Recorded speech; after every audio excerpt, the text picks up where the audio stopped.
Emotional और mental detoxification कैसे करनी चाहिए? अगर शरीर स्वस्थ है तो फिर मन स्वस्थ होगा, अगर मन स्वस्थ है तो शरीर स्वस्थ होगा। दोनों को एक साथ लेकर के चलें तब हम अच्छे से डिटॉक्स को समझ पाएंगे। सारी बीमारियां जो शरीर में आती हैं, शरीर में जमा टॉक्सिन्स के कारण जमा हो गई है गंदगी, उसके कारण बीमारी होती है। एब्सोल्युटली। अगर हम स्वस्थ होना चाहते हैं तो शरीर को डिटॉक्स करना है। एक पदार्थ आता है जो हमारे शरीर से सारे विषैले तत्वों को चुंबक की तरह अपने में एब्जॉर्ब कर लेता है और शरीर से बाहर निकाल लेता है। ब्लड प्रेशर है वो टॉक्सिन्स की वजह से। ब्रेन में अगर वो मल इकट्ठा हो गया तो ब्रेन की प्रॉब्लम शुरू हो जाएगी। हो जाती हैं। शरीर के पास अपने आप कैपेबिलिटी है डायबिटीज को ठीक करने की, ब्लड प्रेशर को ठीक करने की, हार्ट की ब्लॉकेज को ठीक करने की, लेकिन उसको हम हीलिंग टाइम देंगे तब। अगर शरीर हड्डी को जोड़ सकता है, टूटी हड्डी को ठीक कर सकता है, तो ऐसा कौन सा अंग है जिसको शरीर दोबारा से अपने आप को ठीक नहीं कर सकता, हील नहीं कर सकता? अब आप मैदा खाएंगे आंतों में जाके चिपक जाएगा, आप मैगी खाएंगे आंतों में जाके चिपक जाएगा, साल साल तक भी आंतों में चिपका। नॉनवेज जो लोग खाते हैं उनके डाइजेशन में तो बहुत प्रॉब्लम रहती होगी। जितनी भी भयंकर बीमारियां उनको ज्यादा होती हैं जो नॉनवेज खाते हैं। 14 दिन बाद हर 15वें दिन अगर आप पूरी फास्टिंग कर लें पूरे दिन भर, तो आपको जिंदगी में कभी कैंसर नहीं होगा, डायबिटीज नहीं होगी, भयंकर बीमारी कोई नहीं होगी। जो जंक फूड है वो बहुत ही नुकसान करता है और उसमें कोई फूड वैल्यू नहीं है, वो तो केवल आप स्वाद के लिए खा रहे हैं। जो हमारे इमोशंस हैं, इमोशंस ही हमारे मन पर आ जाते हैं, विचार बन जाते हैं और फिर वही शरीर पर आ जाते हैं। सब एक दूसरे से जुड़ा हुआ है। अगर आपको हमारा कंटेंट अच्छा लगता है और अगर हम आपकी लाइफ में थोड़ा सा भी वैल्यू ऐड कर पाए हैं, so please subscribe to our channel Anandam for Bharat, क्योंकि आपका केवल एक सब्सक्रिप्शन हमें और हमारी पूरी टीम को बहुत मोटिवेट करता है कि हम ऐसे ही आप लोगों के लिए सेल्फ हेल्प वीडियोस लेकर आते रहें। एंजॉय कीजिए आज का ये सुपर इंटरेस्टिंग पॉडकास्ट विद स्वामी आलोक जी। इनकी लाइफ पर हमने एक फुल पॉडकास्ट किया है जिसका लिंक आपको इस वीडियो के डिस्क्रिप्शन में मिल जाएगा, जरूर देखिएगा। प्रणाम स्वामी जी, आनंदम प्रणाम। प्रणाम स्मृति, बहुत बहुत प्रणाम। Welcome to Anandam for Bharat. Thank you. Swami ji, हम यूजुअली फिजिकल डिटॉक्सिफिकेशन की बात करते हैं। बहुत सारे आज प्रोडक्ट्स अवेलेबल हैं, बहुत सारे ऐसी कुछ डाइट्स हैं, बहुत सारी ड्रिंक्स हैं जिससे हम अपनी बॉडी को डिटॉक्सिफाई कर सकते हैं। बट इमोशनल और मेंटल डिटॉक्सिफिकेशन कैसे करनी चाहिए और ये कितनी ज़रूरी है, आज आप हमें गाइड कीजिए। देखिए, सबसे पहले तो शरीर और मन एकदम संयुक्त हैं। हाँ जी। दोनों जुड़े हुए हैं। अगर शरीर स्वस्थ है तो फिर मन स्वस्थ होगा, अगर मन स्वस्थ है तो शरीर स्वस्थ होगा। हम दोनों को एक साथ लेकर के चलें तब हम अच्छे से डिटॉक्स को समझ पाएंगे। अभी जो हमारे सामने है वो मेडिकल साइंस, चिकित्सा विज्ञान, साइंस ऑफ मेडिसिन, दवाइयों का विज्ञान है। लेकिन भारत में जो विकसित हुआ वो हुआ आयुर्वेद, मतलब आयु को बढ़ाने वाला ऐसा वेद। हमने नेचुरोपैथी को, प्राकृतिक चिकित्सा को मूल्य दिया। तो वहां पर जो अनुभव है सारे प्राकृतिक चिकित्सकों का, हमारे ऋषियों का, हमारे मनीषियों का, ये अनुभव है कि सारी बीमारियां जो शरीर में आती हैं वो बीमारियां केवल और केवल शरीर में जमा टॉक्सिन्स के कारण, वहाँ पर जमा मल के कारण, वहाँ पर जो जमा हो गई है गंदगी, उसके कारण बीमारी होती है। एब्सोल्युटली। या तो मन में, जैसे आप जिसको स्ट्रेस कहते हैं, जिसको आप डिप्रेशन कहते हैं, जिसको आप दुख कहते हैं, जिसको तनाव कहते हैं, वो मन में जमा हो गई गंदगी है। हाँ जी। ऐसे ही जिसको आप शरीर के तल पर बीमारी कहते हैं, शरीर में जमा हो गई कोई भी गंदगी, कोई भी विषैला पदार्थ है। और अगर हम स्वस्थ होना चाहते हैं तो पहली चीज करना है, शरीर को डिटॉक्स करना है जी। शरीर को उन विषैले पदार्थों से बिल्कुल किसी भी तरीके से अलग करना है जी।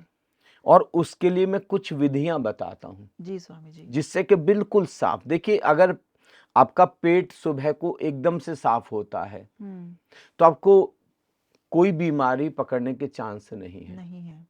लेकिन अगर आपको कब्ज रहती है, कब्ज का अर्थ है कि आंतों में कुछ मल पहले से ही जमा हो गया, कुछ हमने ऐसा भोजन किया है जो आंतों में जमा हो जाता और एक बड़ी सी लेयर बना लेता है आंतों में, और उसकी वजह से हमारे शरीर में विषैले पदार्थ रिलीज होने शुरू हो जाते हैं जो हमको बीमार करते चले जाते हैं। जी तो एक है, सबसे पहले तो अपने मल को साफ करें, जी और मल को साफ करने के लिए कुछ विधियां हैं। उनमें से एक विधि जो भारत ने खोजी वो है त्रिफला। जी बहुत ही सुंदर। हरड़, बहेड़ा, आंवला, 3 चीजें होती हैं। 1:2:3। जी जैसे अगर 100 ग्राम हरड़ लेनी है तो 200 ग्राम बहेड़ा और 300 ग्राम आंवला, जी इन सब का पाउडर बनाना है। ये बेस्ट कॉम्बिनेशन है। हम्म, अगर उसको गर्म पानी में ऐसे 1 चम्मच घोल करके अगर आप रात को पी लें तो सुबह को एकदम पेट साफ हो जाएगा। अच्छा लगातार 21 दिन तक करें, लगातार। फिर आप छोड़ छोड़कर हफ्ते में 2 दिन भी कर सकते हैं, बहुत है। और 3 महीने में पेट पूरी तरीके से साफ हो जाएगा। ये पहली। और एक और चीज है, आंवला सब लोग जानते हैं विटामिन सी का एक बहुत ही रिच सोर्स है। एब्सोल्युटली। तो वो हमारे बालों के लिए, हमारी आंखों की रोशनी के लिए, स्किन हमारे के लिए। स्किन के लिए, स्किन डिसीज के लिए कितना ज्यादा। जी और हरड़, बहेड़ा इतना ज्यादा अमृत तुल्य जैसे ये पदार्थ हैं। तो अगर हम त्रिफला लेते हैं, हम जो लोग पूरी तरीके से स्वस्थ हैं, हफ्ते में 1 बार वो भी त्रिफला ले सकते हैं। ओके। बहुत ही फायदा करता है। हम्म, ये पहली विधि है शरीर को डिटॉक्स करने की। जी दूसरी, अगर हम चाहते हैं कि आंतों में कोई भी मल जमा हो गया, शरीर के किसी भी कोने में मल जमा हो गया, कहीं पर विषैले पदार्थ, कोई टॉक्सिन से, उनको एक मैग्नेट की तरह, जैसे चुंबक लोहे के टुकड़े को खींचती है, ऐसे एक पदार्थ आता है जो हमारे शरीर से सारे विषैले तत्वों को चुंबक की तरह अपने में एब्जॉर्ब कर लेता है और शरीर से बाहर निकाल लेता है। उसका नाम है ऐश गार्ड, सफेद पेठा। जी ऊपर से देखने से ऐश मतलब ऐश जैसा, राख जैसा उसका कलर होता है, इसलिए ऐश। वैसे तो हरा होता है राइट। और अंदर से सफेद होता है। अगर उसका जूस सुबह पिए खाली पेट, उससे ज्यादा अल्कनाइन कुछ नहीं हाँ, है। प्योर एल्कलाइन है। जी आप उसको पीते ही आपको अनुभव होगा कि पेट में कुछ गुड़गुड़ गुड़गुड़ होने लगी, यानी बिल्कुल पूरी तरीके से आंतों को साफ करके रख देगा। जी इतना ज्यादा एल्कलाइन है कि पूरे दिन भर अगर आपने कोई एसिडिक चीज खा भी ली तो उसको ये बैलेंस कर देगा। अच्छा। शरीर पूरी तरीके से स्वस्थ हो जाएगा। लेकिन जब हम सफेद पेठा इस्तेमाल कर रहे हैं तो हमको कुछ जैसे वॉमिट हो सकता है, दस्त लग सकते हैं, जुकाम हो सकता है। इनको बीमारी की तरह नहीं लेना। स्टार्टिंग में वो सिम्टम्स आ सकते नहीं, हैं। हकीकत में अंदर के टॉक्सिन्स रिलीज हो रहे हैं। ओके। दस्त के द्वारा रिलीज हो सकते हैं, वॉमिट के द्वारा रिलीज हो सकते हैं, आप क्या कहते हैं, जुकाम के द्वारा रिलीज हो सकते हैं। इनकी फिर कोई मेडिसिन की जरूरत नहीं है, जी क्योंकि आपने फिर एलोपैथी इनके लिए की तो फिर ये सारी चीजें रुक जाएंगी, फिर बड़ी बीमारी के रूप में निकल जाएंगी। राइट। एक चीज जो बहुत ही महत्वपूर्ण है नेचुरोपैथी में, वो आती है पट्टी बांधना। जी जैसे हम गीली पट्टी बांधते हैं कि हम जैसे करीब 1 मीटर चौड़ी और 2.5 मीटर लंबी कॉटन की पट्टी ले लें और उसको पानी में भिगो करके और उसको थोड़ा निचोड़ लें, मतलब इतना पानी कि आप नीचे ना गिरता रहे, बस इतना। और उसको नाभि को केंद्र मान करके उसको ऐसे लपेट करके करीब 1 फीट की बना लें, 1 फुट की बन जाएगी, और उसको यहाँ पर पूरे कमर में लपेट लेना है। पानी गुनगुना होना चाहिए। नहीं नहीं, नॉर्मल नॉर्मल पानी। ओके। उसमें एक छोटी पट्टी भी आती है, नेचुरोपैथी में किट आती है इसकी, वो गले पर बांध लें गीली पट्टी, और एक छोटी पट्टी आती है उसको माथे पर बांध ले, थर्ड आई वाले पॉइंट पर। इससे क्या होगा, एक साइंटिफिक इफेक्ट होगा। जैसे शरीर का एक पोर्शन, ये वाला पोर्शन ठंडा हो गया अंदर तक, ये वाला पोर्शन ठंडा हो गया और ये वाला पोर्शन ठंडा हो गया, बाकी सब नॉर्मल टेम्परेचर है। तो एक टेम्परेचर डिफरेंस आ गया, और जब टेम्परेचर डिफरेंस आता है तो जो रक्त का स्राव है, जो ब्लड सर्कुलेशन बहुत तेज हो जाता है जी और उसकी वजह से जो टॉक्सिन्स हैं वो सब रिलीज हो जाते हैं। जी। जो मल जमा है अंदर तक, आंतों तक जो जमा हो गया और बहुत गहरी लेयर्स पर जमा हो गया, उसकी एक बहुत ही सुंदर विधि है उन टॉक्सिन्स को निकालने की, और वो है एनीमा। एनीमा। नेचुरोपैथी में एनीमा और पट्टी वाली किट एक साथ आती है, कहीं से भी आप मंगा सकते हैं, ऑनलाइन भी आप मंगा सकते हैं। एनीमा, एनीमा में क्या 200 से 300 मिलीलीटर पानी हमको अपनी आंतों में डालना है एनस के द्वारा। वो कहीं पर भी ऊपर ऐसे रख देंगे और उसको हम डालो, कोई भी नेचुरोपैथी वाले मित्र बता देंगे। 21 दिन तक लगातार वो करना है। अगर खाली पेट करें, जैसे सुबह को फ्रेश होने की बात करें, तो आप बड़े हैरान हो जाएंगे। शुरू में तो अटपटा लगता है, सुनने में अटपटा लगता है, लेकिन ये बहुत ही अनूठी विधि है हमारे अंदर के मल को निकालने के लिए। और आप डिफरेंस महसूस करेंगे जब आप सफेद पेठा पिएंगे, त्रिफला लेंगे, आप एनीमा लेंगे, आप एक मेजर डिफरेंस अपने शरीर में ही अनुभव करेंगे। और वेट, अगर आपका वजन ज़्यादा है तो वेट लॉस होना शुरू हो जाएगा, अगर आपका वजन कम है तो आप एनर्जेटिक होने शुरू हो जाएंगे, और वजन जितना होना चाहिए गेन करना शुरू कर देंगे। ये एनीमा, ये प्रयोग। और मैं सुंदरतम प्रयोग बताता हूं आपको, जो आपके सारे टॉक्सिन्स को निकाल देगा। बल्कि अगर कोई ऑलरेडी कुछ डिसीजेज हो गई हैं अंदर कुछ टॉक्सिन्स की, देखिए सारी की सारी ब्लड प्रेशर है वो टॉक्सिन्स की वजह से, क्योंकि आर्टरीज ब्लॉक हो गई। राइट। वो जो टॉक्सिन्स हैं अगर आपकी आर्टरीज में आ गए, वो मल अगर आर्टरीज में इकट्ठा हो गया तो आर्टरीज ब्लॉक हो जाएंगी, तो उसकी वजह से ब्लड प्रेशर रहना शुरू हो जाएगा, हार्ट को ज़्यादा पंप करना पड़ेगा तेजी के साथ, उसी को तो हम ब्लड प्रेशर कह रहे हैं। हार्ट स्ट्रोक भी हो सकता है।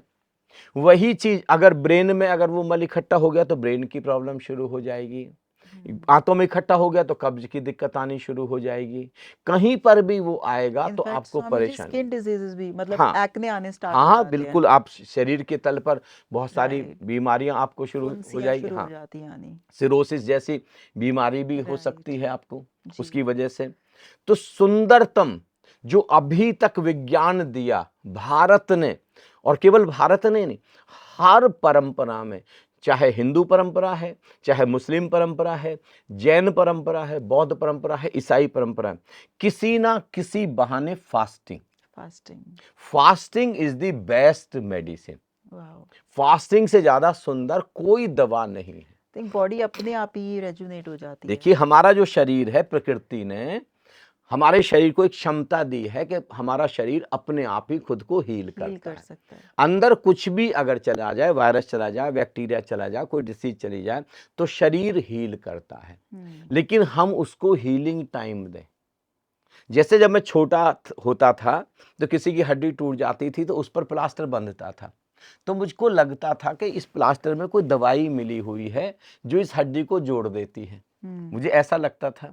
लेकिन मुझे बाद में पता चला कि प्लास्टर में तो कोई दवाई ही नहीं है, प्लास्टर तो बस इसलिए बांधा गया है कि वो हड्डी बार बार ना हिले। क्योंकि अगर प्लास्टर नहीं होगा तो हम हाथ हिलाते रहेंगे, पैर हिलाते रहेंगे, चलते रहेंगे हम, तो हड्डी कभी जुड़ नहीं पाएगी, हीलिंग टाइम कभी मिल नहीं पाएगा।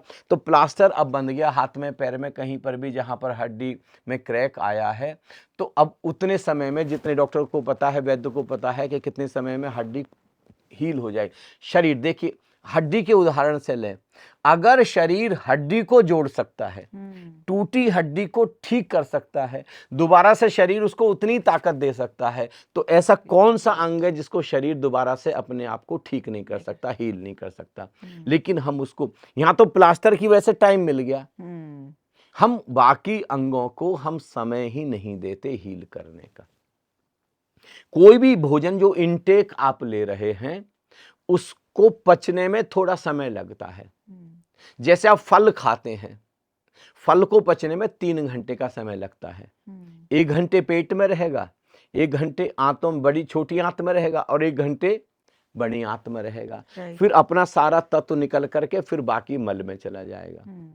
अगर आप सब्जियां खाते हैं तो सब्जियों को पचने में 6 घंटे लगेंगे, 2 घंटे पेट में, 2 घंटे छोटी आंत में, 2 घंटे बड़ी आंत में लग जाएंगे, फिर 6 घंटे में फिर वो बाहर निकल जाएगा। अगर आप अनाज खाते हैं, दाल खाते हैं, जो भी अनाज में आता है, उसको पचने में 18 घंटे, हम्म 6 घंटे पेट में। तभी बोलते हैं शायद रात को दाल अवॉइड करनी चाहिए, पल्सेस, नहीं, कोई भी अनाज कोई भी अनाज। 6 घंटे पेट में, जी 6 घंटे छोटी आंत में और 6 घंटे बड़ी आंत में, 18 घंटे। जी। अब 18 घंटे तक एक ही भोजन नहीं पचा है, उससे कितनी देर पहले हमने दूसरा भोजन ले लिया, सारा का सारा कितना भोजन आंतों में। कुछ तो हम ऐसा खा लेते हैं जो आंतों में, अब आप मैदा खाएंगे आंतों में जाके चिपक जाएगा, हाँ। आप मैगी खाएंगे आंतों में जाके चिपक जाएगा, आप ब्रेड खाएंगे आंतों में जाके चिपक जाएगा, आप बर्गर खाएंगे आंतों में जाकर के चिपक जाएगा। आप कितनी सारी चीजें, आप चाय के साथ जो भी खाते हैं, नमकीन खाते हैं, बिस्किट खाते हैं, सब आंतों में जाकर के चिपक जाता। और कुछ तो ऐसा भी होता है कि साल साल तक भी आंतों में चिपका रहता है। कोलाइटिस नाम की खतरनाक बीमारी हो जाती है। समझ, फिर जो नॉनवेज जो लोग खाते हैं उनके डाइजेशन में तो बहुत प्रॉब्लम रहती होगी, क्योंकि उसको पचाना तो अपने आप में एक जंग है, जो लोग स्पेशली जो रेड मीट जो खाते हैं। हाँ, तो इसीलिए तो हार्ट अटैक, ब्रेन हेमरेज, जितनी भी भयंकर बीमारियां, कैंसर, उनको ज्यादा होती हैं जो नॉनवेज खाते हैं। ओके। और जो जंक फूड खाते हैं उनको ज्यादा होती हैं। तो जो फास्टिंग है, जैसे अब भोजन पचने के बाद जितनी देर के लिए आप अपने पेट को आराम देंगे, हीलिंग टाइम। देखिए, एक उदाहरण से समझिए, आप सड़क पर जा रहे हैं और किसी सड़क पर बहुत गड्ढे हैं, पूरी सड़क पर। अब उनसे बहुत परेशानी होती है गड्ढों से निकलने में, आपकी बाइक को भी, आपकी कार को भी, कि सब सारे ट्रैफिक को, बस को भी कितनी परेशानी होती है। अब सरकार उसको, गड्ढों को भरना चाहती, हील करना चाहती है, तो क्या करेगी सरकार? एक बार वहां से ट्रैफिक को बंद कर देगी। ट्रैफिक को रोड बोर्ड लगा करके कि भी आगे रिपेयर हो रहा है, तो ट्रैफिक यहां से नहीं गुजर सकता। दिन, 2 दिन, 4 दिन, 5 दिन, 10 दिन, जितनी देर रिपेयर होगा उतनी देर के लिए ट्रैफिक बंद हो गया। तो ऐसे ही हमारे शरीर में अगर गड्ढे हो गए, कोई बीमारी हो गई, कोई डिसीज हो गया है, तो ट्रैफिक जो आए जा रहा है, खाए जा रहा है, उस ट्रैफिक को थोड़ी देर के लिए बंद करना पड़ेगा ना। बिल्कुल। उतनी देर में रिपेयर का काम चलेगा। हम ट्रैफिक को समय ही नहीं देते बंद होने का। तो जिस दिन हमने फास्ट रखा, अब जैसे सुबह से लेके शाम तक कुछ नहीं खाया हमने, तो उस समय जो एनर्जी है अंदर, जिसके पास हीलिंग पावर है, अब वो पूरे शरीर को हील करेगी। शरीर के पास अपने आप कैपेबिलिटी है डायबिटीज को ठीक करने की, ब्लड प्रेशर को ठीक करने की, आर्टरीज की ब्लॉकेज को ठीक करने की, ब्रेन की प्रॉब्लम को ठीक करने की, किसी भी चीज को, लीवर को ठीक करने की, अपने पास, शरीर के पास क्षमता है। लेकिन उसको हम हीलिंग टाइम देंगे तब। अगर हम हीलिंग टाइम नहीं देंगे, तो अगर आप फास्ट एक वीक में एक बार आप फास्ट रख सकते हैं तो अति सुंदर। अब जैसे नवदुर्गे हैं ये, अगर आप 9 दिन फास्ट कर सकें, 7 to 9 डेज, तो आप पाएंगे सारी बीमारियां जो 6 महीने में जो जो ब्लॉकेज हुई थी, जो जो बीमारियां आपके शरीर में, जो जो टॉक्सिन्स इकट्ठे हुए थे, वो सारे टॉक्सिन्स रिलीज हो फलाहार करें तो सिर्फ केवल फलाहार। जी। सलाद ले सकते हैं आप जी, जितने भी सब्जियां वो ले सकते हैं आप, बाकी कुछ भी ना लें। ईमानदारी से आप व्रत करें, पूरी तरीके से फास्ट करें। और कभी कभी तो मैं कहता हूं पानी भी छोड़ दें। महीने में एक बार कोई ऐसा फास्ट करे जब आपने पानी भी छोड़ दिया। अब 100 पानी पचाने तक के लिए भी एनर्जी नहीं लग रही। स्वामी जी, एक फास्ट ऐसा आता है जिसको बोलते हैं निर्जला एकादशी। हाँ, निर्जला साल एकादशी में एक बार आता है वो। तो अभी शोध हुआ है जी कि अगर 6 महीने में जब सूरज और धरती की पोजीशन बदल रही है, जिस समय धरती पर पूरी मनुष्य जाति की इम्यूनिटी बहुत ज्यादा कम हो जाती है, उस समय अगर आप 7 to 9 डेज फास्टिंग कर सकें, जी, फलों पर, सब्जियों पर रह सकें, तो आने वाले 6 महीने के लिए आपकी इम्यूनिटी इतनी बढ़ जाएगी, रोग से लड़ने की ताकत, आप बीमार ही नहीं पड़ेंगे, कुछ भी नहीं होगा, कोई बीमारी नहीं होगी आपको।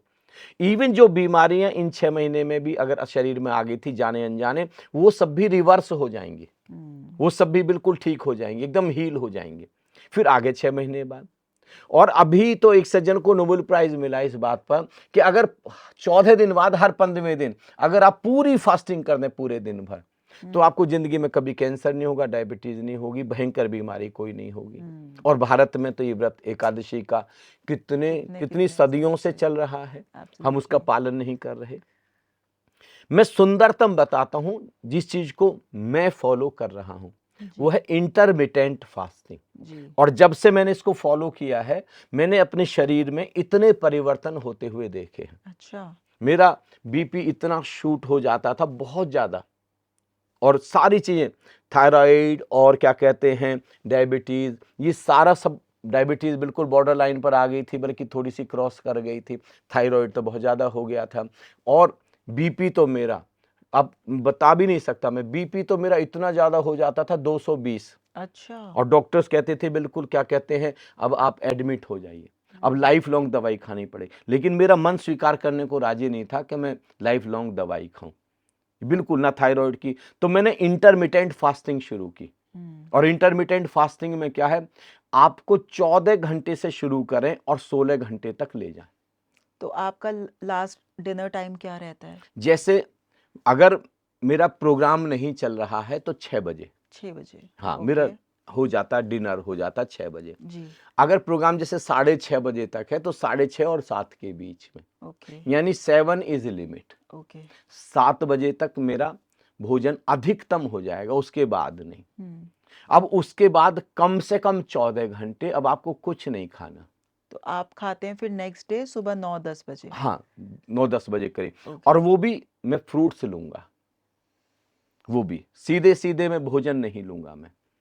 जैसे आप कोई भी रोटी खा रहे हैं, कुछ और खा रहे हैं जिसमें नेचुरल वाटर नहीं है, उसको पचाने में और बाहर निकालने में बहुत समय लगता है। जो प्राकृतिक है उसको पचाने में और बाहर निकालने में कम समय लगता है, बहुत कम समय लगता है। और उससे हमारे सारे टॉक्सिन्स भी बाहर निकलते चले जाते हैं, सारे टॉक्सिन्स हमारे रिलीज होते चले जाते हैं। जी। तो जैसे अब आपने 6 बजे या 7 बजे भोजन कर लिया, अब अगले दिन आप 10 बजे, हम्म।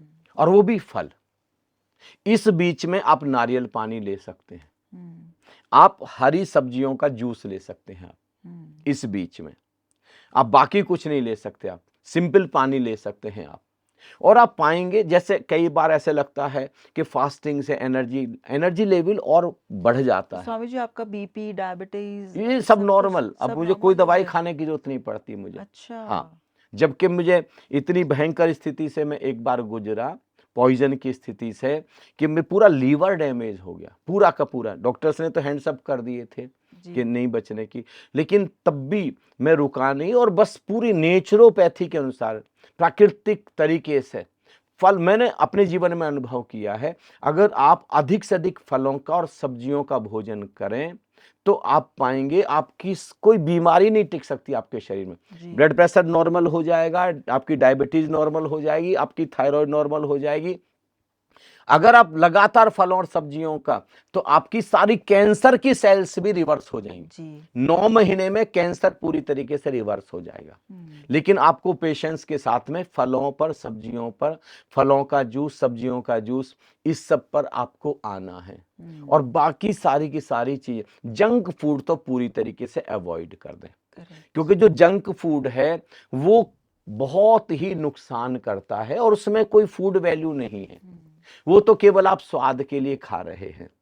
मैं कहता हूं स्वाद से ज्यादा हेल्थ को प्रेफरेंस दें, एब्सोल्युटली। क्योंकि अब शरीर देखिए, जब आप फल और सब्जी खाएंगे तो वहां पर जो एंजाइम्स बनेंगे, जो हार्मोन्स रिलीज होंगे, वो आपके ब्रेन को और आपके माइंड को भी डेवलप करेंगे। जी। और कहीं ना कहीं माइंड का भी डिटॉक्सिकेशन होगा, वहां से भी टॉक्सिन्स रिलीज होते चले जाएंगे। जी। ये तो शरीर के तल पर जी। मैं आपको बता रहा हूं। जी। अगर आप फास्टिंग कर सकते हैं पूरे दिन, नवदुर्गे की फास्टिंग कर सकते हैं, या कभी भी, देखो आप देखें रमजान में 30 दिन हम फास्टिंग करते हैं, पर्युषण में भी 30 दिन जैन फास्टिंग करते हैं, ईसाइयों में भी, यहूदियों में भी फास्टिंग होती है। जी। ये सब मुख्य रूप से शरीर को और मन को स्वस्थ करने का के लिए एक है। परफेक्ट साइंस था, एक परिपूर्ण विज्ञान था, जो धीरे धीरे हमने आधुनिकरण के नाम पर जिसको अपने जीवन से हमने विदा कर दिया।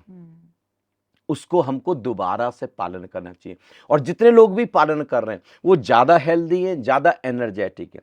आप ज़्यादा भोजन कर रहे हैं, आपका एनर्जी लेवल कम होता है। उल्टा लोग सोचते हैं कि हम भोजन करेंगे, बार बार भोजन करें। अब आप बार बार भोजन करते रहेंगे, जब देखो तब भोजन करते रहेंगे, तो बताओ पचेगा कब उसको? अब शरीर को तो समय ही नहीं मिल रहा हील करने का। देखिए, अगर आप देखें, आप कैलकुलेट करके देखें 16 घंटे के हिसाब से अगर एक वीक को लगाएं तो आपको 112 घंटे हीलिंग का टाइम मिल गया। और अगर आप एक महीने का समय लगाएं, आप एक महीने का, तो करीब 450 लेकर के 500 घंटे का समय आपको एक महीने में हीलिंग का मिला। केवल इंटरमिटेंट फास्टिंग की तो अभी बात ही नहीं है। 7 दिन में तो आप कितना, अगर 7 से 9 दिन अगर आप रहते हैं तब तो 24 को आप 7 से 9 से गुणा कर लें। और अगर 3 महीने तक आप इंटरमिटेंट फास्टिंग पे, तो आपको 1500 के करीब घंटे हीलिंग मिल गई, हीलिंग टाइम आपको मिल गया। तो इतने में शरीर कितना, 3 महीने में तो इतनी, मतलब स्किन तक की सारी डिसीजेज, कैंसर को छोड़ करके बाकी सारी डिसीजेज 3 महीने में अगर आप फलों पर और सब्जियों पर आप आ गए हैं जी। जैसे मैं अपना बताऊं तो मैं 10 और 11 के बीच में अपना मील ले लेता हूं, फिर शाम को ही लूंगा 6 बजे जी। इस बीच में अगर मुझे कुछ लेना भी होगा तो सलाद में लूंगा, जितने भी हैं, खीरे हैं, ककड़ी हैं, टमाटर हैं, गाजर हैं, मूली है, जो भी है बस वो दी बेस्ट है। वो मुझे लंच इससे ज्यादा सुंदर लगता ही नहीं जी। पहले मैं भी ये खाता था, 3-3 टाइम खाता था, पता नहीं था, जानकारी नहीं थी, लगता था कि बहुत अच्छा भोजन कर रहे हैं। बट स्वामी जी अब तो लोगों को जानकारी भी है बट इतना कमिटमेंट नहीं है उसको फॉलो करने का। देखिए, अपने हेल्थ कॉन्शियस व्यक्ति को होना चाहिए, राइट। एक्चुअली कॉन्शियस होना चाहिए for your mind and brain. हर तरीके से आपको कॉन्शियस होना चाहिए। नहीं, हेल्थ में सब आ गया जी। हेल्थ में शरीर भी आ गया, सोशल भी आ गया जी। सामाजिक तल पर परिवार में हम रह रहे हैं, मित्रों के बीच में, रिश्तेदारों, कोलीग, सबऑर्डिनेट, बॉस, सब उनके साथ भी हमारे जो रिलेशनशिप है वो हेल्थ में आते हैं राइट। अगर उनके साथ रिलेशनशिप अच्छी नहीं है तो हम परफेक्टली हेल्दी नहीं है। हम मन के अगर हम स्ट्रेस में हैं, अगर हम दुखी हैं, अगर हम परेशान हैं, अगर हम चिंतित हैं, अगर हम घबराहट में, अगर हम डर में जीते हैं, सुसाइड के थॉट्स हमको आते हैं, डिप्रेशन में जीते हैं, तो यानी मन के तल पर हेल्दी नहीं है। अगर हमारे भीतर इमोशनल प्लेन पर भी बहुत ज्यादा गड़बड़ है, जैसे क्रोध है, जैसे ईर्ष्या की भावना है, द्वेष की भावना है, ये सारे अगर हृदय के तल पर, तो हम हृदय के तल पर स्वस्थ नहीं है। और अगर हमने खुद को नहीं जाना अभी तक, हु एम आई, मैं कौन हूं, मेरी बीइंग क्या है, मेरी हायर सेल्फ क्या है, मेरा होना क्या है, वह अमृत तत्व क्या है जिसको मौत छू भी नहीं पाई, अगर उसको नहीं जाना तो हम आत्मा के तल पर स्वस्थ नहीं है। हमको WHO भी अपनी हेल्थ की परिभाषा में यही लिखता है, any being can be said a healthy well being if he or she is perfectly fit at 4 levels: physically, mentally, socially and spiritually। इन 4 तल पर। अब मैं आपको मन के तल की बात करता हूं। मन पर जो निगेटिव थॉट्स हैं, अगर हमारे उनके ऊपर पकड़ बनती चली जाए तो हमारा मन बीमार पड़ जाता है। निगेटिव थॉट्स पर ऑलरेडी निगेटिव थॉट्स जमा होते जाएं, हम पकड़ते जाएं, तो सबकॉन्शियस में वो नेगेटिविटी पहुंच जाती है, वो अंधेरा पहुंच जाता है। और उसको निकालना, अभी हम क्या करते हैं, ज्यादातर अभी जितने भी स्पीकर्स हैं, जो भी लोग हैं, जो बातचीत चल रही, वो कॉन्शियस माइंड से, चेतन से कैसे नेगेटिव थॉट्स निकल जाएं। आप सजग हैं तो अभी अगर आप पूरी तरह होश में आ जाएं, सजग हो जाएं, तो अभी अभी जो थॉट आ रहे हैं वो आप नेगेटिव थॉट्स अपने अंदर नहीं लेंगे, बस इतना ही हो सकता है ना। लेकिन जो ऑलरेडी जा चुके हैं, उसका क्या, जो नेगेटिविटी सबकॉन्शियस में इकट्ठी हो गई है, जो आपने सप्रेस कर लिया, जो वासना को, जिस कामना को, जिस क्रोध को, जिस लोभ को, जिस मोह को, जिस ईर्ष्या को, जिस द्वेष को, जिस नेगेटिविटी को आपने ऑलरेडी सप्रेस कर लिया है, मन की भी कॉन्स्टिपेशन होती है। हाँ, वही तो मन की वो ज्यादा बड़ी कॉन्स्टिपेशन है राइट। क्योंकि शरीर के तल की तो चलो फिर भी कई विधि से विरेचन हो सकता है, बट ये दवाइयां भी, लेकिन मैं दवाइयों को ज्यादा प्रेफरेंस नहीं दूंगा। जो मैंने विधि आपको बताई है सब नेचुरल विधियां हैं, मैं उनको ज्यादा प्रेफरेंस दूंगा जी। मन के तल पर विरेचन, कैथारसिस, वो बहुत ही जरूरी है। उसके लिए भारत ने कुछ विधियां बनाई। उनमें से एक विधि थी कीर्तन। हम कीर्तन करें, हम आधा घंटे 1 घंटे ताली बजाते हुए कीर्तन करें, तो अंदर जो जमा निगेटिविटी है, जो स्ट्रेस है, जो चिंता है, वो रिलीज होनी शुरू हो जाएगी। ये बहुत आसानी से। अगर हम थोड़ी देर के लिए कुछ भी अनर्गल जिब्रिश, ओशो ने पूरी एक विधि बनाई है जिब्रिश ध्यान की, उसमें कुछ भी जो भाषा आप नहीं जानते उस भाषा में कुछ भी अंट शंट बोले, कुछ भी, आप पाएंगे 3 मिनट में जैसे सारा का सारा अंदर पूरा का पूरा जितना तूफान था सब रिलीज हो गया, सारा का सारा। आप मन के तल पर, अगर आप लग रहा है कि आप इस समय बहुत ज्यादा स्ट्रेस में हैं, बहुत ज्यादा डिप्रेशन में हैं, तो आप सारा स्ट्रेस, सारा डिप्रेशन मन के तल पर आप इकट्ठा कर लें, कह रहे हैं कि आ जाओ, सारे नेगेटिव थॉट्स आ जाओ, सारे आ जाओ, सारा स्ट्रेस आ जाओ, सारे डिप्रेस जो भी आना आ जाओ, स्वागत है, वेलकम है। और फिर 1 से लेके 10 तक गिनती गिने या 10 से लेके 1 तक गिनती करें और एकदम छोड़ दें, लेट गो, एकदम से छोड़ दें। जैसे 10, 9, 8, 7 और 1, लेट गो, एकदम बाहर। और उस समय मुट्ठी भी बंद कर लें। मुट्ठी जब बंद करते हैं, वो सारी जो नेगेटिव एनर्जी थी अंदर, वो मुट्ठी में आनी शुरू हो जाती है यहाँ हाथों में, और वो एकदम से मुट्ठी से जैसे ही आपने एकदम लेट गो किया, एकदम रिलीज हो जाती है। ऐसा आप 3 बार करेंगे और आप पाएंगे जैसे कुछ बहुत रिलीफ आपको मिला। मन के लिए आप जितना प्रकृति से जुड़ेंगे, जितना पेड़ों से जुड़ेंगे, जितना पक्षियों से जुड़ेंगे, आप नेचर के कांटेक्ट में, आप झरने के किनारे कहीं पर भी देखते हैं आप लोग हॉलीडेज के लिए जाते हैं। हम कभी कभी हम मेंटल हॉलीडे भी करें। हम वैसे हॉलीडेज करते हैं ना, कभी कभी बस मन को भी विराम दे दें उसके डिटॉक्स के लिए, और हम पाएंगे प्रकृति से जुड़ के पता नहीं अचानक ही बहुत पॉजिटिविटी अंदर आने लगी। ऐसा लगता है खुद ही बरसती है। हाँ, एक डिवाइन एनर्जी बरसती है। जैसे बहुत कुछ है हमारी तरफ आता जा रहा, बस हम थोड़ी देर वहां पर है। मैं तो कहूँगा रोज चले जाएं। आपके शहर में कोई पार्क होगा, कोई बगीचा होगा, कुछ वृक्ष होंगे, घर पर भी कुछ ऐसे पेड़ पौधे तुलसी जैसे, नीम जैसे, पीपल जैसे कहीं पर होंगे जो हमको बहुत प्राण ऊर्जा देते हैं, जो हमारे मन को पूरी तरीके से शांत कर देते हैं। एक विधि है जो बहुत ही सुंदर विधि है, कैथारसिस। ओशो ने उसको डायनामिक मेडिटेशन के माध्यम से कराया है। उसमें आप श्वास फेंकें, आप अपने घर पर कर सकते हैं, कोई ऐसी कोई बात नहीं है। आप 1 मिनट 2 मिनट श्वास फेंकें और फिर थोड़ी देर के लिए कुछ भी चीख दें, चिल्ला दें, कुछ भी कर दें, और मन पूरी तरीके से रिलीज हो जाएगा, एकदम खाली हो जाएगा, सब कुछ बाहर निकल जाएगा। एक और विधि है कि कोई संगीत लगा लें आप, और उस संगीत में हमारा शरीर जैसे भी गति करना चाहे, आप शरीर को छोड़ दें, अंदर से जो भी आ रहा है, जो भी भावनाएं आ रही हैं, जो भी इमोशंस आ रहे हैं, आप उनको रिलीज होने दें। बीच में चीखने की इच्छा हो जाए चीख दें, चिल्लाने की इच्छा हो जाए चिल्ला दें, शोर मचाने की इच्छा हो शोर मचा दें, रोने की इच्छा हो। बड़े हैरान होंगे कि हमारे अंदर आंसू दबे पड़े हैं, हमारे अंदर हंसी दबी हुई है, हमने हंसी को रोका हुआ है। हम जितना हंसेंगे मन उतना डिटॉक्सिफाई होगा, हम जितने नाचेंगे मन उतना डिटॉक्सिफाई होगा, हम जितना उत्फुल्लित होंगे, हम जितनी प्राण ऊर्जा से भरेंगे, मन उतना ही डिटॉक्सिफाई होगा। तो उसके लिए जैसे प्राणायाम, कोई भी प्राणायाम आप कर सकते हैं, और कोई भी विधि, हंसने की, नाचने की, एक्सरसाइज जब आप करने जाते हैं, जब आप दौड़ने जाते हैं, तो उस समय मन डिटॉक्सिफाई होता है, मन की बहुत सारी चीजें, सारा स्ट्रेस, सारा डिप्रेशन रिलीज होना शुरू हो जाता है। हम जितना तरोताजा रहेंगे, और इमोशनल प्लेन पर हमको बहुत हेल्दी करके रहना है।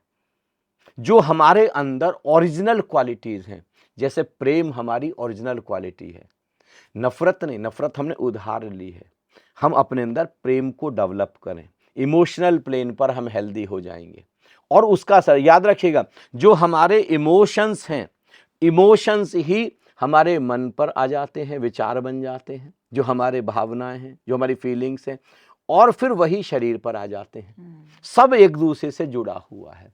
तो इमोशनल प्लेन पर हम जितना ज़्यादा हम हेल्दी रह सकते हैं, शांति से खुद को भरें, आनंद से खुद को भरें, प्रेम से खुद को भरें, हम करुणा से भरें, हम परमार्थ से भरें, परोपकार से भरें, हम सोचना शुरू करें कि मेरे माध्यम से पूरी मनुष्य जाति के लिए, मेरे पूरे भारतवर्ष के लिए, मेरी पूरी दुनिया के लिए मेरे माध्यम से क्या योगदान हो सकता है। स्वामी जी, सेवा भी इसमें इंक्लूड हाँ हाँ, बिल्कुल, एकदम।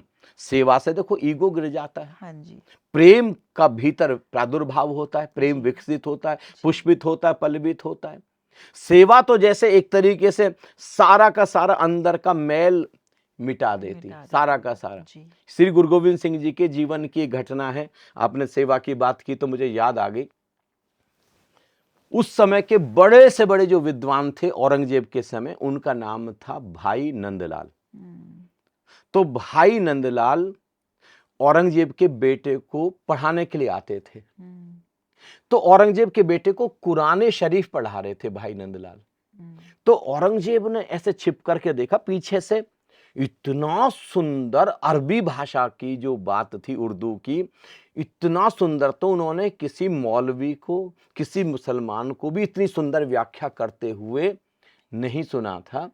तो फिर भाई नंदलाल तो चले गए पढ़ा करके, लेकिन औरंगजेब ने बुलाया एक मौलवी और कहा कि इतना प्रकांड विद्वान, 27 भाषाओं के ज्ञाता थे भाई नंदलाल, इतना प्रकांड विद्वान ये हिंदू नहीं होना चाहिए, सुबह तक ये मुसलमान बन जाना चाहिए, नहीं तो फिर इसको सूली पर लटका दो। ये बात जो वो औरंगजेब का जो घोड़े देखने का काम करता, तो अस्तबल संभालता था, उसने सुन ली। उसने भाई नंदलाल को जाकर के खबर दी कि तुम यहां से रातों रात चले जाओ, मैं तुमको घोड़ा देता हूं। लेकिन उन्होंने कहा कि मैं जाऊंगा कहां? बोले एक ही सुरक्षित जगह है, वो है श्री गुरु गोविंद सिंह जी जहां पर रहते हैं।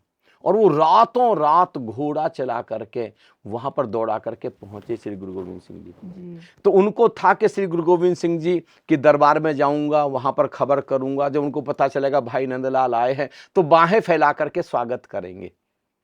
लेकिन ऐसा कुछ भी नहीं हुआ। उनको अंदर से संदेशा आया गुरु साहिबान का, 10वें गुरु का, कि अगर भाई नंदलाल को यहाँ पर मेरे आश्रम में यहाँ पर रहना है तो घोड़ों की लीद उठानी पड़ेगी।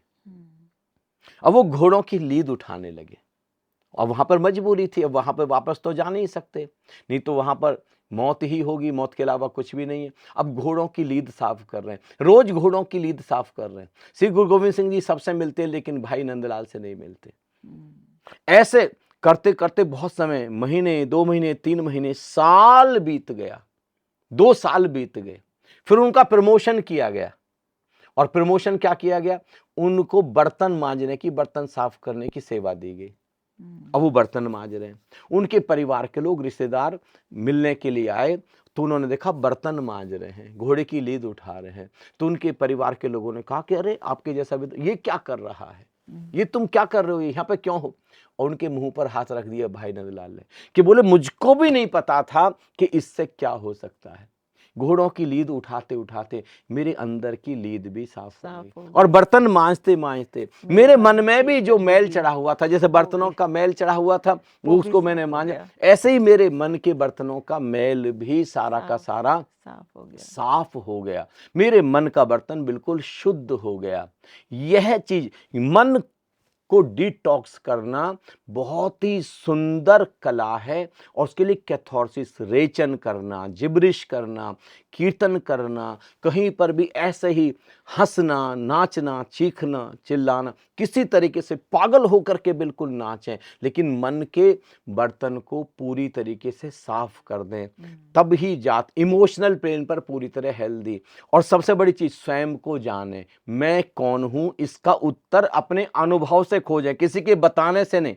ये नहीं कि मैं अजर अमर आत्मा हूं, मैं एक पवित्र आत्मा हूं, ये नहीं, रटने से नहीं होगा, अनुभव करना है। वो जो पवित्र आत्मा है वो हकीकत में क्या है? वो जो अजर है, जिसको बुढ़ापा नहीं आता, जिसको जन्म मृत्यु वो क्या है, जो अजन्मा है वो क्या है, जो शाश्वत है वो क्या है, जो सनातन है वो क्या है, उसको अनुभव करना है। उसको अनुभव करने से पहले रुकना नहीं। शरीर जितना पारदर्शी होगा, शरीर जितना स्वस्थ होगा, केंद्र में उस परम सत्ता में जाने में उतनी मदद मिलेगी। मन जितना विलीन होगा, जितना विरल होगा, जितना तरल होगा, जितना शुद्ध होगा, जितना पवित्र होगा, अंदर जाने में उतनी ही मदद मिले। हृदय जितने प्रेम से, जितनी करुणा से, जितने सेवा भाव से भरा होगा, उतना ही हम अपने अंदर उस परम सत्ता में, उस भगवत्ता में, उस परम शून्यता में प्रवेश कर सकते हैं। हम किसी भी तरीके से कम इन 3 तल पर सफाई करें, शरीर के तल पर, मन के तल पर, हृदय के तल पर। कोई नफरत नहीं होनी चाहिए। नफरत को हम प्रेम से रिप्लेस करें, और कैथोरसिस के द्वारा पहले जहां जहां शिकायत है, जहां जहां नफरत है, जहां जहां ईर्ष्या है, वहां सबको, जैसे किसी अंधेरे कमरे में आप आ जाएं और ऐसे जिन जिन से नफरत है उन सबको याद करें। आप सारा उनके ऊपर चीख दें, चिल्ला दें, लातों से मार दें, घूंसों से मार दें, आप बिल्कुल रिलीज हो जाएंगे, एकदम रिलीज हो जाएंगे। ओशो ने एक घटना, एक प्रिंस की अपने शेयर की है, जर्मनी के एक इंसान की। एक युवक है, अपने पिता से बहुत नाराज है, बहुत ही नाराज है वो। उसको इच्छा होती है कि पिता को मार दूं, चाकू मार दूं, जान से मार दूं। अब इस डर से कि कहीं मैं चाकू ना मार दूं, वो वहां से चल करके और यहाँ भारत में आ गया, और ओशो के पास में, ओशो का सन्यासी हो गया। ओशो को आकर के उसने बताया, तो ओशो ने कहा कि तू एक काम कर, अपने पिता का चित्र लेकर के आ। वो चित्र लेकर के आया। ओशो ने एक तकिए पर चित्र रख दिया, पूरा चित्र, और ओशो ने कहा कि ले, हाथ में चाकू ले, और चाकू लेकर के एक बंद कमरे में चला जा, अंधेरे कमरे में, और जितने चाकू मार सकता है इस तकिए पर, अपने पिता के चित्र पर, उतने चाकू मारना। बोले इससे क्या होगा? बोले इसकी फिक्र छोड़ दे। तो उसने जाकर के जितना चीख सकता था, जितना चिल्ला सकता था, चाकुओं से ऐसे बिल्कुल पूरा तकिया फाड़ डाला उसने। ओशो ने कहा अगले दिन फिर कर, अगले दिन फिर कर। ऐसे ओशो ने दिन में 2-2 बार उसको कराया, और 10 दिन में इतना असर हुआ कि ओशो के पास इतना रोया, इतना रोया, इतना रोया, और अपने पिता के प्रति इतने प्रेम से भर गया, इतने ज्यादा प्रेम, क्योंकि वो जो नफरत थी, वो जो घृणा थी, वो सब निकल गई। और उसको पहली बार, अब जब शून्य हो गया है पिता के प्रति नफरत से, घृणा से, वो बिल्कुल हट गया, पिता के प्रति प्रेम आ गई, करुणा। पहली बार उसको लगा कि नहीं, मेरे पिता की कोई भी गलती नहीं, मेरे पिता के हालात ऐसे थे, ऐसे हालातों में इसके अलावा मेरे पिता कुछ और कर ही नहीं सकते। वो वापस अपने देश में गया, और पिता के चरणों में लेट करके, कोई वहां पर चरण छूने का रिवाज नहीं है, लेकिन लेट करके, रो रो करके पिता से क्षमा मांगी और गले लगा लिया। पिता भी बड़े हैरान हुए कि ऐसा क्या हुआ भारत में जाकर के। पूरी तरीके से अंदर का निकालना पड़ेगा, सबकॉन्शियस, याद रखिए, सबकॉन्शियस के बर्तन को भी मांजना पड़ेगा, सबकॉन्शियस के बर्तन को भी साफ करना पड़ेगा, नहीं तो बात बनने वाली नहीं है। हम कहीं ना कहीं बाहर ही उलझे, परिधि पर, याद रखिए, जैसे अगर अपने केंद्र में प्रवेश करना है तो अपनी परिधि को साफ करना पड़ेगा। हम अपने घर में भी रहते हैं तो हम बाहर भी झाड़ू लगा देते हैं, बाहर भी हम पानी डाल करके साफ कर देते हैं वहां पर, वहां से भी बहुत सारी पॉजिटिविटी, बहुत सारी डिविनिटी हमारे घर में आएगी। तो शरीर के तल पर ही रुक जाएगा। अगर शरीर इतना बोझिल है, शरीर में इतने टॉक्सिन्स है, तो यहीं रुक जाएगा। तो सबसे पहले तो शरीर पारदर्शी हो जाए। तभी जो साधक होते हैं, हाँ, बहुत हल्का वे हल्के फुल्के, हर तरीके से हल्के फुल्के, जितने भी योगी बहुत ही एनर्जेटिक रहे, बहुत ज्यादा एनर्जेटिक, एकदम उत्साह से भर, मन के तल पर बिल्कुल परफेक्टली हेल्दी, इतनी उत्फुल्लता, इतनी प्रफुल्लता, इतनी उमंग हो भीतर, इतनी ताजगी हो भीतर, एकदम बिल्कुल मन चहकता हो, बच्चे जैसा चहकता हो, इतना स्वस्थ हो, और हृदय के इतना प्रेम हो, अनंत प्रेम हो, जीसस जैसा, ओशो जैसा, कबीर जैसा, श्री गुरु गोविंद सिंह जी जैसा, बाबा नानक जैसा, भगवान श्री कृष्ण जैसा, ऐसा भगवान राम जैसा, इतना अथाह प्रेम भगवान शिव जैसा, इतना प्रेम हमारे भीतर, इतनी करुणा कि आप जैसे गौतम बुद्ध निकल गए बांटने के लिए, महावीर निकल गए संसार को कुछ देने के लिए, कितने लोग निकल गए, ऐसे हमारे भीतर इतनी करुणा कि मुझको मनुष्य जाति के लिए कुछ करना है, मुझे कुछ इस पूरी दुनिया के लिए करना है। तो हम पाएंगे कि इन 3 तल पर जैसे ही हम हेल्दी होंगे, हमारे सारे टॉक्सिन्स जैसे ही रिलीज होंगे, हम खुद को डिटॉक्सिफाई करेंगे, ऐसे ही भीतर निराकार। अब सच में मेडिटेशन शुरू हो सकता है।